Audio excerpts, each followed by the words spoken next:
రాజు సాధువుని అదుపులోకి తీసుకోమన్నాడు. సాధువు శాంతంగా జవాబు ఇచ్చాడు. ఒక పూల కుండి పగిలినందుకు మీ సేవకుడికి మరణదండన విధించారు. అంటే కుండి పగలగొట్టిన ప్రతి ఒక్కరికి మరణదండన తప్పదన్నమాట. అందుకే భవిష్యత్తులో 19 మందిని ఉరిశిక్షల నుండి రక్షించాను. నన్ను ఉరి తీయండి, నాకేం బాధ లేదు అన్నాడు. రాజుగారికి కళ్ళు తెరుచుకున్నాయి. తప్పు తెలుసుకుని సేవకుడికి క్షమాభిక్ష పెట్టాడు. మనం చేసే మంచి పని ఏదైతే ధైర్యంగా నిర్భయంగా చేయాలి. అప్పుడే చెడును, దుర్మార్గాన్ని నిర్మూలించగలుగుతాం. ఎప్పుడు కూడా నీ జీవితాన్ని నువ్వే శాసించాలి, సరిదిద్దుకోవాలి. ఎందుకంటే నీ జీవితానికి నువ్వే కర్త, నువ్వే కర్మ, నువ్వే క్రియ కాబట్టి.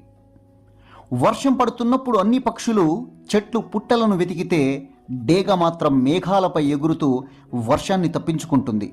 అలా మన ఆలోచనలోనే విభిన్నమైన విజయం ఉండాలి. స్వచ్ఛత లేని స్నేహాలకు, విలువ ఇవ్వని బంధాలకు, బాధ్యత లేని బాంధవ్యాలకు, అబద్ధలాడే అనుబంధాలకు మౌనంగా దూరంగా ఉండడమే మంచిది.